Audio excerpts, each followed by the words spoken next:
Hello everyone, welcome back to another video. Sorry I've been gone for a while, but life do be happening sometimes. Today we're going to talk about Book 6 of The Prophecies Begins, The Darkest Hour, the final book in the first arc. Very exciting, so let's get into it. So the prologue. It was a dark and stormy night. Ooh. That's kind of how it's described. Tiger Star and Boulder are venturing into the Two-Leg Place to meet someone powerful and influential. For those who don't know, Boulder has been a really strange background character. So he's a Shadow Clan cat, who we've known. He did side with Broken Tail, he fought alongside him and his rogues. But it's weird, but he always had one name. He didn't have a suffix. Which is strange, because the only other cat that had a unique name in the entire series was One Eye, who had a hyphen. No other cat had a weird, unique name, so there's always been this little mystery about what his deal was, and we kind of get a bit of allusion to that. So, they're in the Two-Leg Place, and they meet Bone, this, strong cat who knows Boulder. He knows who he is, he says his name, he's like, I know you, why are you back? So again, it kind of builds up this, who is Boulder, what's his whole deal, and what's going on? So then, they want to speak to a cat named Scourge. And when they meet Scourge, he's revealed to be a very small cat with a collar with teeth on it. Some are dog teeth, some are cat teeth, some are unknown teeth. And it's this very, ominous and foreboding kind of mental image that the book is making you see. In fact, in later material, like the upcoming Scourge manga recolor that is coming out in a couple weeks from the time this video is coming out, the visual is really quite striking. So, Tiger Star isn't really impressed by the whole thing, but Boulder is terrified. He is shaking in his boots, if he had them. And the prologue ends by Tiger Star saying, Hey Scourge, I have a proposition for you. And then, prologue ends. That's a really powerful opening. It's a bit strange though, we have never really had this, threat before. We've never known that there was this outside threat to the clans. This is a fully original story for this book. It makes sense that Tiger Star would want allies to fight ThunderClan, to, defeat them once and for all, to take over the forest, but this is kind of out of left field because it's never mentioned before. Other elements of the story were built up over time. This is just last minute. And trust me, we'll talk about that later. So, the main book picks up immediately after the last book. If you didn't watch the last video, spoiler, Blue Star is dead. She was killed, and everyone is very sad. So, they kind of, recap the ending of Book 5, they kind of, Fireheart kind of, slowly goes through the paces, which, after a traumatic event, it makes sense for it, so it's fine, I give it a pass. And, Fireheart goes into camp, he checks around, he's make sure the dogs aren't there, make sure everything is safe. He's really reminiscent and sad because he knows that nothing will ever be the same again, because he's a leader. He is now the leader of ThunderClan, and that's a terrifying prospect, regardless of how young he is, but also the fact that he is a kitty pet, and that is terrifying. So, Fireheart offers Mistyfoot and Stonefur, Blue Star's kits, to stay for the burial. They decline, but they do acknowledge and own up to their mother's heritage, which is a nice contrast from the previous book. They're finally embracing that part of their lineage. They do want some time to, say their goodbyes in their own way. We never really get to see that, from my knowledge, maybe in a different material, but I think it's sweet. So then ThunderClan returns to camp, Sandstorm reunites with Fireheart, and it's a cute scene. We've been building the relationship, and we'll see it come to a head in this book, which is very exciting.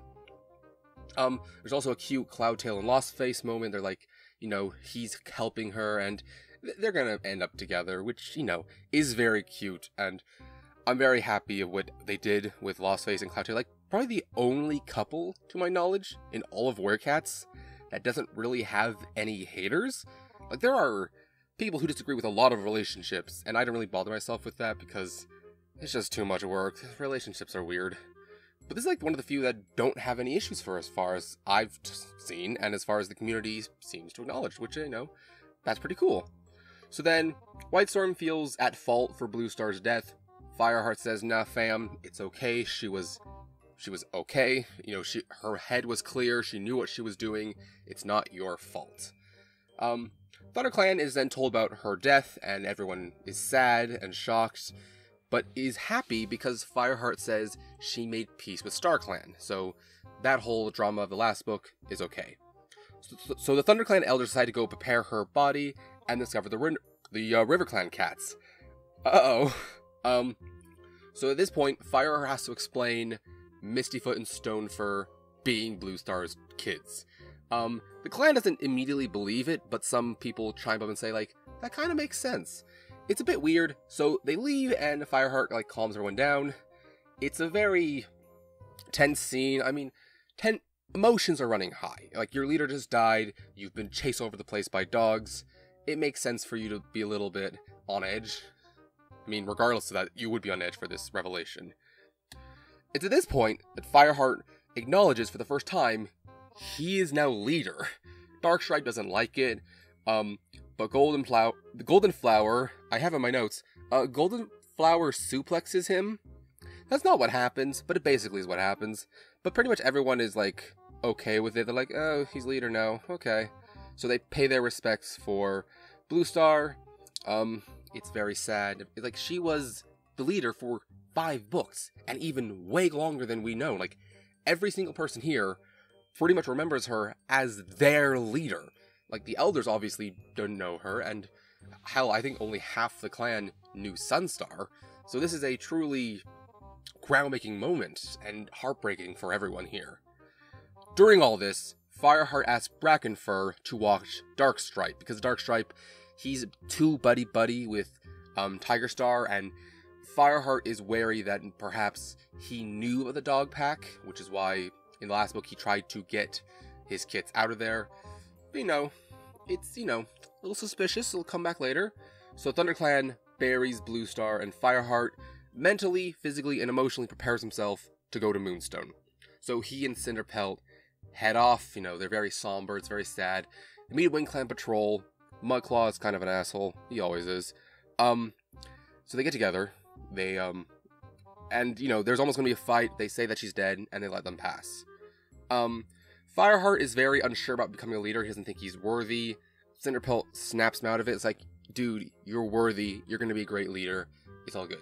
So they make their way to Mothermouth, which, correct me if I'm wrong, I think I said this in a different video. No one's commented on it, but why do they call it Mothermouth? I probably could look up on the wiki, but I want an explanation, because I don't think none of the clans ever explains that. They explain why it's called the Moonstone, never Mothermouth. Interesting. So yeah, Fireheart touches the Moonstone and begins to dream. He then awakens in 4 trees, but it's not really the normal 4 trees. It's stars all around, and they're descending down. And when they descend all the way down, they're cats. They're lost old friends. You know, StarClan has come, and they begin to give him his 9 lives. And I have them written down here. So Lionheart gives a life of courage, which, you know, that's really sweet. Lionheart, despite not being a major character for all the books, he still had an impact. Redtail gives justice, which, you know, that's important for him. Silverstream gives loyalty, which is, you know, very important for her story and what Fireheart will have to eventually do. Running Wind gives tireless energy, because you'll need it. Brindleface gives protection for things. Swiftpaw gives mentoring, because even though he's never became a warrior, he kind of represents that. Yellowfang gives compassion. Spotterleaf gives love. Mainly, she points out for Sandstorm. And this is the arc where, like, Spotterleaf isn't really a romantic interest yet. That's a retroactive thing. And then Bluestar gives nobility, which Firestar is. And each life brings a bevy of emotions and feelings. It's painful and agonizing, but also calm and peaceful. It's a truly just an experience. There's no really other way to describe it. And then Bluestar declares that Fireheart has a new name. Firestar, leader of ThunderClan. We get a little moment where we're like, yes, he is leader now. We acknowledge this. But then suddenly, for reasons, Firestar and StarClan see a massive hill of unsettling bones. And Bluestar tells him of a new prophecy. 4 will become 2. Lion and tiger will meet in battle, and blood will rule the forest. Then the hill of bones oozes with blood, and it like cascades around 4 trees and drowns Firestar essentially. And then he just wakes up and is shocked. He's horrified by what he's seen. Cinderpelt doesn't really ask many questions. You know, she's a medicine cat. That's not really their duty at the moment. She doesn't ask questions. She will help him if he wants help. And, you know, it's kind of a weird thing. So, Firestar then tells Cinderpelt of his ability, that he dreams of future events, that he has visions. Cinderpelt is puzzled, but advises Firestar to be wary of premonitions of the future because they're kind of unreliable and not always accurate, which, you know, that's true. Any of the premonitions Firestar has had, they have been somewhat inaccurate or at least misinterpreted by him. I mean, he's not a medicine cat, so that's kind of fair. So then they decide, so they leave and they decide to make the rest stop at Ravenpaw and Barley's because it's a long journey and he's kind of tired. They offer their congratulations of Firestar becoming leader and condolences for Bluestar's passing. They gossip a bit. They're like, oh, here's the tea. Ravenpaw offers his help if needed, which, you know, is very sweet. And he's also asks if he can come and pay his respects to Bluestar someday, which, you know, Firestar says, hell yeah, come do it. So yeah, after all of that, they return home to camp. Sandstorm questions their relationship now since Firestar's leader, like he says, oh, your leader, our relationship is so different now. She calls her dumb. She says they're in love. Love is, you know, it transcends roles. So, you know, that's sweet. And, you know, they're essentially mates now. During all this, Graystripe comes up to Firestar and tells him not to choose him as deputy, saying, like, listen, I know you want me to choose me as deputy, but you can't. The clan is still raw about my, you know, affair and my whole situation. Choose someone else. And Firestar sadly agrees. He thinks this is a correct decision. Thornpaw does, like, nice things for him. He, like, makes his little bedding. He gives him, like, some food. Firestar wants to make him a warrior soon. And then he has to sit down and eat, and he contemplates. Who does he choose for deputy? He tries to ask Spottedly for help, but she, like, teases him, said, oh no, Firestar, this is a decision only you can make. And he's like, okay, fine, I will make it. So he thinks about it for a moment, and he decides, I'll make Whitestorm my deputy, which is a good choice. Whitestorm has been, you know, a very mentor-like figure to Firestar. He's been very loyal, he's been very supportive, he's wise, you know, he's a good choice for deputy. So, Whitestorm accepts. He asks him, and they do the whole ceremony, and he becomes deputy, which is, you know, a great choice. So, Darkstripe gives a malignant stare towards Firestar, which is the exact quote, which is a very nice word choice, I must say. So then, Firestar patrols along the two-leg place, you know, kind of reminiscing about the whole event. You know, he sees Smudge, and he sees a new two-leg cat. It turns out his two legs brought a new house cat in to replace him, essentially, which, you know, he's a little about, but, you know, he's like, yeah, that's fair. Suddenly, Bramblepaw appears. He asks what's up, and he has a conversation with Firestar about loyalty. Bramblepaw doesn't really question Firestar's loyalty, but he says the other warriors question his and his sister's. Firestar decides to amend this eventually. Like, he says, like, okay, I get you're the kits of my mortal enemy, but the sins of the father do not reflect the sins of the son, or daughter as well.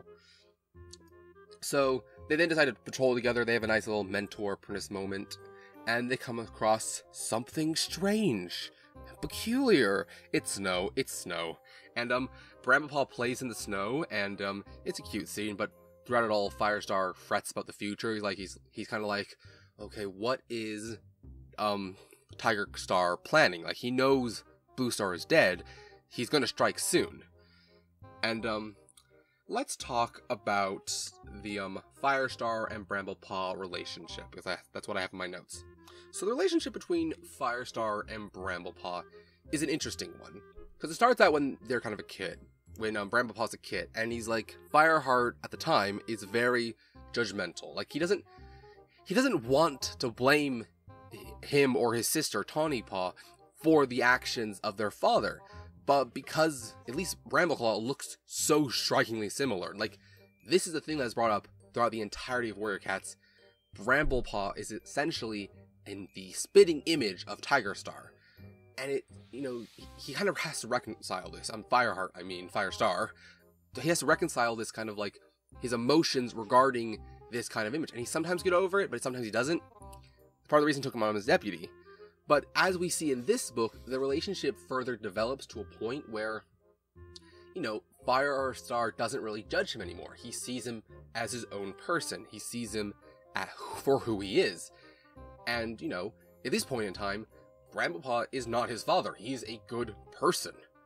And I'll have a different video on this eventually about Bramblepaw as a character, but I really like their relationship. Like, they truly definitely feel like a mentor and apprentice. They have that really close relationship, similar to what Bluestar and Firestar had, even though that was more because of he was a kitty pet and she was a leader. But still, that like fundamental like relationship. Like, in a way, Firestar has become more of a father to Bramblepaw. Like, just by default. Like, he is essentially his father. He's not like there's weird emotions there, and it's, it's kind of weird. But overall, it's a really sweet relationship, and I really enjoy that. And it's truly fascinating because they both kind of represent this nature versus nurture thing. Like, yeah, Firestar was brought up as a kitty pet, and, Bramblepaw is Tiger Star's son. But in their nature, Fireheart is a good warrior, and then Bramblepaw is a good person. So it's very interesting kind of like dichotomy that they have, and overall, I really like it. I think this is an excellent usage of these kind of themes of Warrior Cats between like nature and nurture. But I've talked about it long enough. Let's move on. So then they return to camp, and they bump into Graystripe. They've been kind of hunting, patrolling. He's a little sad, and they see an odd sight. So Sorrel Kit and Darkstripe are together off away, and they're kind of confused, like, because Darkstripe's never been interested in kits, so it's a bit odd, Graystripe then freaks out, rushes over, tackling Darkstripe as Sorrel Kit collapses and, like, convulses. Bramblepaw goes to get Cinderpelt, and Firestar sees that Sorrel Kit has eaten Deathberries. So Cinderpelt expels them with Yarrow and takes her away to rest. Graystripe accuses Darkstripe of attempting to kill Sorrel Kit. Darkstripe says, no, I was trying to save her. And Firestar says, okay, we'll wait until she wakes up and then she'll tell the truth. Brackenfur apologizes to losing Darkstripe, for letting him out of his sight. But Firestar tells him it's okay and openly, and tells Brackenfur, hey, tell Darkstripe you're watching him. And he's not allowed to leave camp and stuff. And Darkstripe doesn't take it well. He gives a very sad, not sad, mad stale. So then later, Firestar and Mousefur have a conversation, and they concur, just make Thornpaw a warrior already. Like, they have to. At this point, he is an adult. He just needs to become a warrior. So they agree to one final test. Thornpaw is ecstatic that he is finally going to become a warrior, but he's a little melancholy. Like, he's like, oh, I'm sad that Swiftpaw will not become a warrior, and then Lostface has such a terrible name. And Firestar decides to investigate a way to change Lostface's name, because it is a horrible name, so let's fix it. He then speaks to the elders, and One Eye speaks of a way to change her name, because, obviously One Eye wasn't always her name. So then, they test Thornpaw, Firestar and Mousefur. They scent a strange scent of rogues, which is different than the ShadowClan rogues. It's a completely different scent, which is odd. They follow it, and they reach a dead end. It's a bit suspicious, but we'll get back to later. We get a warrior ceremony, so Thornpaw becomes Thornclaw. Swiftpaw is acknowledged and honored in the ceremony because it's very sad. Fernpaw and Ashpaw are also acknowledged because they're apprentices and they're happy.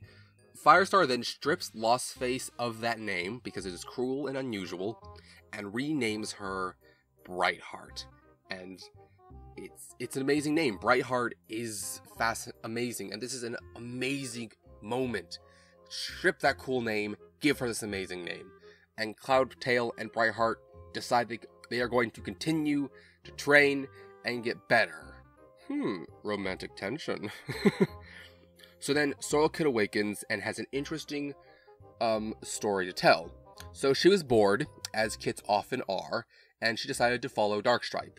And she saw that he met with a very strange cat, which is revealed to be Blackfoot, the ShadowClan deputy.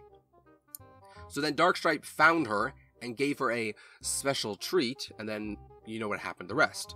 So Firestar decides to finally deal with Darkstripe, because let's face it, he should have been thrown out 3 books ago. Like, seriously, the fact that he was kept around is baffling. So he then calls a clan meeting and reveals everything. He says, Darkstripe has done these things, he's not a good person. Hey, Darkstripe, what have you to say about it? So, I have here my notes. Darkstripe is racist, and then he leaves. No more context is needed, because it's Darkstripe. Peach just needs to die in the ditch. So, Fernpaw is now appointed to Longtail, which is a good moment, because Longtail was also kind of a Tiger Star ally, but as we saw in the last book, he became more loyal to ThunderClan, and he is now a ThunderClan loyal warrior, and this is sort of a way to reward that, to kind of reward Longtail for his loyalty, and to show that Fireheart now trusts him as a person, which is really nice. So then Firestar talks to Cinderpelt and reveals everything about the Bone Hill, about the prophecy, and Cinderpelt is confused. She doesn't know what is happening, but she says, like, just wait, something will happen. StarClan has a way. Which, you know, that's fine. So then, a little later, Firestar then sees Mistyfoot, and they have a little chat, you know, nice little chat. RiverClan is uneasy with their heritage because they told them their heritage. Like they said, Stone first said, listen, y'all, our mother was Blue Star. And, you know, that didn't go over super well, but, you know, but also we find out that Tiger Star visits Leopard Star regularly. Stonefur, who is the deputy of Leopard Star, isn't allowed to know what's going on, and some ShadowClan warriors are stationed in the camp. They just, like, watch there, which is unsettling. So now it's time for the best part of the book, gathering time. Yay! Time for the gathering. This'll be interesting. So, Firestar doesn't take the kits to the gathering.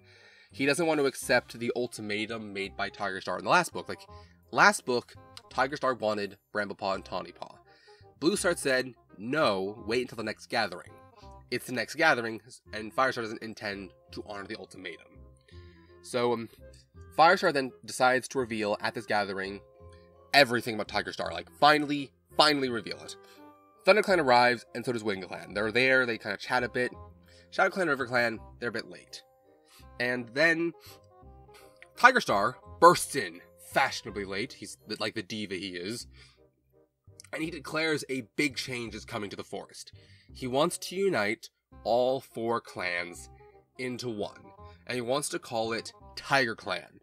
Part of it is, like, after himself because he has an ego. But part of it is because the ancient clans, apparently, like Lion Clan, Leopard Clan, and, of course, Tiger Clan. So he's, like, invoking that, like, ancient name, which, you know, regardless of it, it's egotistical. Leopard Star has agreed to join it already. I say agree, but her Super Edition, which is awful, if you've seen my video on it, which is a bit outdated, but my opinions about her reasonings for joining are in there somewhat, but basically, she's stupid. I don't think there's any... No one's gonna get surprised by that. Leopard Star's not a great character. Tall Star is violently against it, and Tiger Star literally calls him old. And that's not even a joke, he just says, like, oh, you're old, and your wisdom, and blah blah blah blah. Firestar attempts to spill the tea, like, he wants to reveal everything. But then Lightning cuts him off, and Tiger Star says, it's a sign from StarClan! Let's leave! Run, run, run, run, run. And then everyone leaves. Dun dun dun. And then Firestar dreads about the prophecy because, yeah, stuff's gonna get real soon.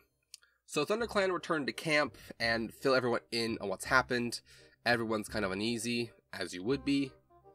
So then, Firestar and Bramblepaw train a bit more. You know, that's cute. And then Bramblepaw actually asks about the problem with Tiger Clan, because he's not really confused. He's kind of confused about this all, which, you know, is fair. And Firestar gives him an answer. Like, he says, the clans were always supposed to be 4, da-da-da-da. you know, it's a fine explanation. So then Brightheart and Cloudtail show Firestar their progress. Like, Brightheart now trained to become a full-on warrior. And it's a neat scene, like, you know, very creative movement. So then Firestar hunts for a bit later and then drinks from a stream. And in his reflection, he sees a roaring lion, much like on the cover of the book. He freaks out and sees a ghost of Spotterleaf across the way. And he wonders, wait, do I have to lead a lion clan against Tiger Clan? Well, I guess that's part of the prophecy, but okay. Admittedly, it's a bit of a leap, because I don't think he ever mentions Lion Clan earlier, which is, alright. So then Graystripe tries to talk to Firestar, but is interrupted by Tawnypaw. So an elder said, it's not important who, that Tawnypaw was going to become like her father because she was late to clear out bedding. Yes, really. So basically, the elders are bad. The elders cause a lot of problems, to be honest, if you've read the books. I'm not saying elders as a general concept are bad, but just the cat elders in Warriors, at least Thunder Clans, they love to cause problems. Don't know why, but here we are. So then after all that, Graystripe asks Firestar if he'd like to break into River Clan, check on his kits, because he's kind of worried about their safety after Tiger Star took over River Clan. So, which, you know, that's fair. They are half clans, so they'd be a bit, like, concerned. So, Firestar says that's kind of a dumb plan. And Graystripe's like, yeah, I know. You want to do it anyway? And Firestar's like, yeah, let's do it. So as they try to leave, they run into Ravenpaw, who wants to pay his respects to Bluestar. Ravenpaw hears the plan and says, like, you know what? I'm also in. Let's go break into River Clan. So they go break into River Clan and discover some strange things. They have some strange smells, and they follow, you know, the cats to a clearing where there's, like, discarded carcasses and a large hill of bones. Uh-oh. So Tiger Star then calls a clan meeting at the Bone Hill, and the trial begins. Insert Ace Attorney music here. So Stonefur, Featherpaw, and Stormpaw are brought out. Not Mistyfoot, interestingly. So he wants to kill the half-clan cats, because he's racist. Which, you know, that's fun. It's not fun. Stonefur says he's a loyal River Clan cat, and technically is still the deputy to Leopard Star. Tiger Star says that Leopard Star chose her deputy poorly, and she does nothing. So Tiger Star gives him a chance to show new loyalty to a Tiger Clan. And he says, murder the children. Stonefur asks his true leader to give him orders, because he will only listen to Leopard Star. And she says, Tiger Star is now your leader, do what he wants to do. If you didn't know before, Leopard Star is a bitch. She is horrible. She wants Stormfur and Feathertail to die. She says, yeah, I'm okay with child murder. The fact that both of them actually stay in the clan afterward is ridiculous, because for all intents and purposes, Leopard Star is a horrible person. Again, watch my video on the Super Edition, because oh boy, it does not get better for her. So Stormfur and Feathertail are like, they have a little huddle and say, like, we're willing to fight you, Stormfur. Stonefur says, I refuse, and that you're going to have to kill him. Darkstripe then springs into action and tries to do it. But Darkstripe is a terrible warrior and fails, so Blackfoot just easily kills Stonefur. Darkstripe then wants to kill the children because he's also evil, and Tiger Star calls him weak because he couldn't even defeat Stonefur, who was, like, devoid of food. Like, he was starving and weak and still couldn't defeat him, and like, he could also lose to the children, which, you know, that's funny. Basically, Darkstripe is losing all of his credibility, which is, you know, amazing. He also wants them alive for now. It's possible that he may wants to use them as like a bargaining chip for his kits and then just kill them later. Who knows? So they're escorted back, and Ravenpaw distracts the guard, because he's like, the guard doesn't know them, and he kind of tricks him into thinking that he's a River Clan warrior, which works because, you know, it makes sense. So then they rescue Mistyfoot, Stormpaw, and Featherpaw. They then all say goodbye to Stonefur's body, like they have to, give a quick goodbye because, they can't bury him. So then they begin to escape. But Tiger Clan finds out. Insert chase sequence. Then make it to Thunder Clan, and a fight breaks out. Thunder Clan patrol comes to the rescue, and they all get home safe and sound. But oh no! Tawny Paw is missing! Who could have seen that coming? Sarcasm. So, after some explanations and searching, they deduce that she probably went to Tiger Clan, because she didn't really feel welcome in Thunder Clan. So at this point, Firestar lays everything out to Thunder Clan about the whole Tiger Clan and murder and child murder stuff. Some Thunder Clan warriors don't want River Clan there, but it gets sorted because if they get sent back, they're going to die. At this point, for those who don't know, Feathertail is Mistyfoot's apprentice, and Graystripe becomes Stormpaw's temporary mentor, just to make sure they still get training throughout all of this. So, and Firestar also asks Sandstorm to help with their training, since they're not really used to ThunderClan. He gets called out for flattery because he's trying to flatter her. She's like, I know what you're doing, but I appreciate it. And then, suddenly, for reasons, Mudclaw bursts in and says Tiger Clan is attacking Wind Clan.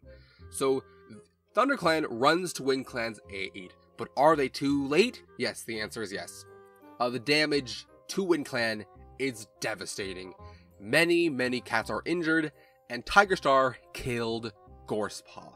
Gorsepaw, if you didn't remember, is the apprentice of One Whisker, and also was the kit of Morning Flower that Fireheart carried on the journey back from wherever Wind Clan was. Like, he saw him as Kit, he knew him as a baby, and safely brought him home, and yet he was killed by Tigerclaw because Tigerstar knows of this connection. He knows that this death would devastate Firestar and would send a message, and it's, it works. So then ThunderClan begins to, help where they can. They hunt, they help him patch up. Tigerstar then communicates a message that Tigerstar left. Apparently Tigerstar is really tired about waiting for an answer about Tiger Clan, and he wants it answered tomorrow at Four Trees. Tallstar and Firestar both agree to go as Four Trees and bring their best warriors, whoever they can, and Tallstar kind of mentions, we are joined together like a pack of lions. So then, Firestar and Sandstorm walk together for a bit, they have a conversation, and they love each other, and they finally sleep together in the leader's den, which is, very cute. So, the day arrives. Everyone is tense and uneasy about what's going to happen. So they reach Four Trees, and ThunderClan, Wind Clan, they enter together in numbers to kind of, be, a big force. Firestar mocks Tigerstar over the prisoners, saying, hey, I heard you lost some prisoners. And, we then see Tawnypaw appearing with Tiger Clan, and she joined willingly, but she doesn't say anything about what's happened. So, it's kind of, Tigerstar one-upping of Firestar. Tigerstar then wants Bramblepaw, who is there, to join him, and Bramblepaw adamantly refuses. He flat out refuses to join him. So then, when they kind of deny to join Tiger Clan, a new group of characters, Blood Clan, appear to support Tiger Clan, and Tigerstar orders Blood Clan to attack, but they don't. Interesting. Scourge then appears and says they'll only listen to him, Blood Clan will only follow its true leader. Firestar then attempts to appeal to Scourge, saying that he shouldn't do this, and Scourge says, why? Why should I listen to you? Firestar finally reveals everything about Tigerstar. His murders, his attempts to kill ThunderClan, his coups, everything. Scourge actually contemplates this, mainly because he didn't know the dog plan failed, indicating that the prologue took place much earlier than we thought it did. But yeah, so he didn't know that Tigerstar's plan failed, which gives him a bit oh, maybe this guy isn't as strong as I thought he was. Scourge decides to think about what Firestar has said. Not that he agrees with him, but just kind of to think about what he wants to do. And decides that a battle will not happen today. Tigerstar is furious and attacks Scourge. and Scourge easily defeats him. He, like, spins around, and he deals a wound to Tiger Star so devastating, it takes all 9 lives. Like, with a single slash, he cuts him from, like, his chin down to his lower area. And essentially Tiger Star gets split in half, and he dies 9 times, and it's just horrifying. And Tiger Star, after all this, after dying 9 times in this truly horrifying event, is dead. Tiger Star has died. And Tiger Clan, rightfully so, flees. They run away, and, you know, they freak out. They just bail.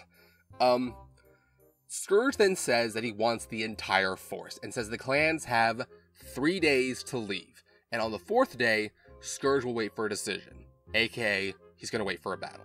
So then Blood Clan leaves. Firestar looks at Tiger Star's body, his defeated mortal enemy, but feels no satisfaction. Tallstar is shocked at the death, but agrees to meet Scourge in battle if ThunderClan wants that, and ThunderClan says, yeah, let's do it. And so, ThunderClan heads home. Now, let's talk about Scourge. I think I have this later in my notes, but I'm talking about it now. So, throughout the entirety first 5 books, and even most of this book, at least the first half, Tiger Star has been built up as the end goal villain. The final foe for Fireheart to defeat now Firestar.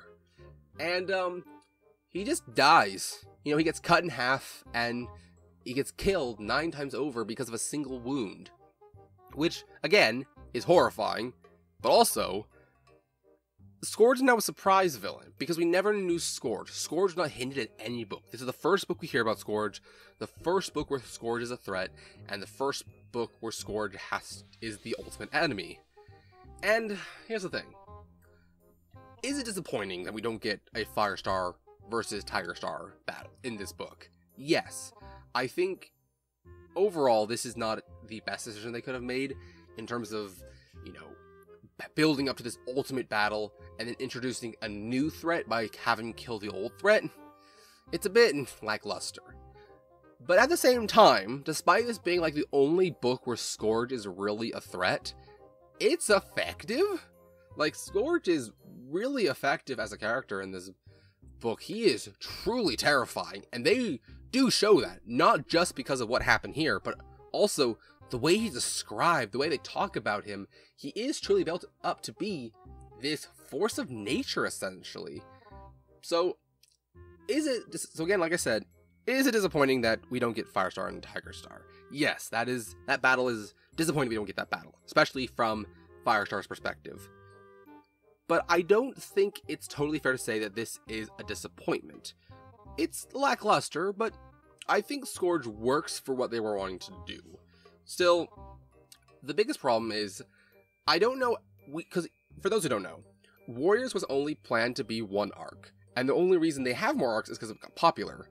So the fact they killed Tiger Star indicates to me they did not plan to bring him back, especially with the way they killed him.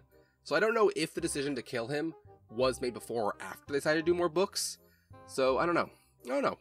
And let's get back to the plot. So Bramblepaw is absolutely horrified by the way his father died.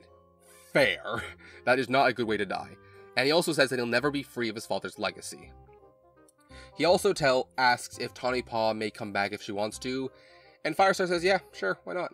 So then Firestar tells the entirety of ThunderClan what happens. And there's a question, what about Tiger Clan? Tiger Clan left, they bailed, but will they fight to help protect the forest? That's the question. So ThunderClan begins its preparations for war. So the next day, Ravenpaw and Barley show up, and because they talk to Wind Clan, and we find out some interesting information.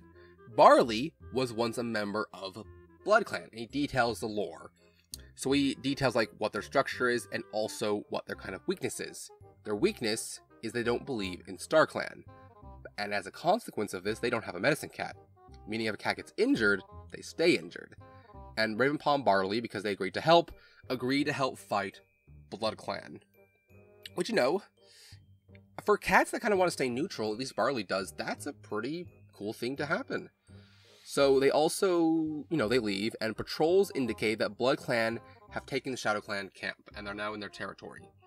and that Shadow Clan has fled to River Clan. Firestar then promises Sorrel Kit to Sandstorm as apprentice when she's old enough, which, you know, finally that happened. Really happy about that. So then, Firestar and Cloudtail go to Princess, warn her of Blood Clan, saying, hey, don't go into the forest, it's dangerous.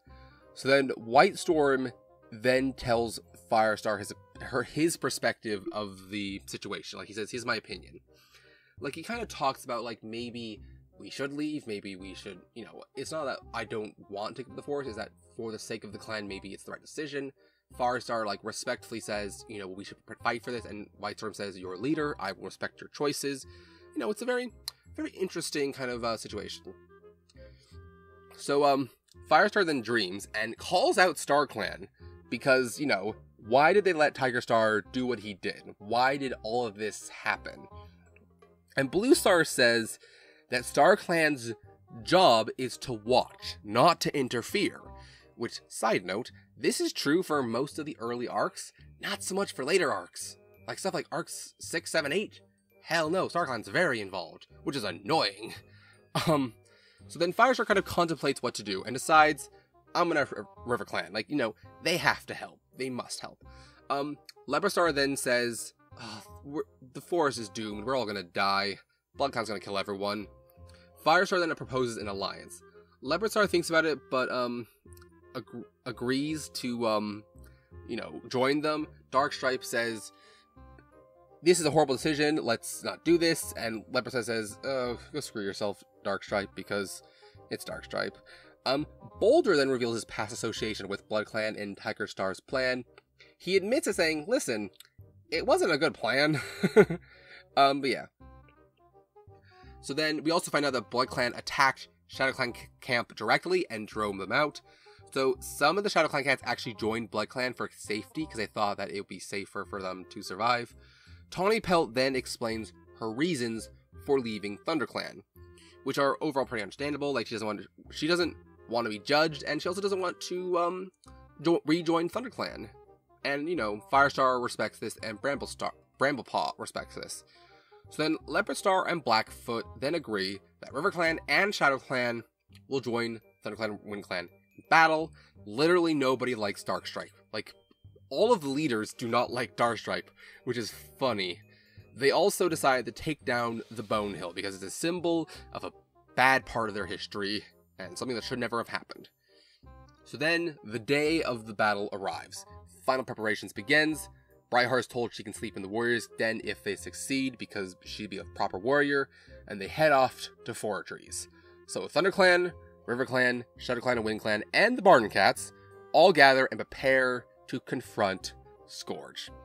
Firestar tells Scourge they're not going to leave. Scourge laughs at this, and Blood Clan attacks. And then Fire tells Lion Clan to attack. Here's the weird thing. Did he ever call them Lion Clan? And so then the battle begins. Everyone fights. It's vicious and brutal and horrifying. Darkstripe then attacks Firestar, saying that, listen, I don't care which side I'm on, I just want to kill you. And he almost kills him. But Graystripe comes in and slices Darkstripe's throat, killing Darkstripe. So first off, yay, Darkstripe is dead. But also, if I recall, correct me if I'm wrong, aren't Darkstripe and Graystripe, like, related? Is it just me? Maybe it's like a family tree somewhere. The family tree is so screwed, it probably is, So yeah, Darkstripe's dead.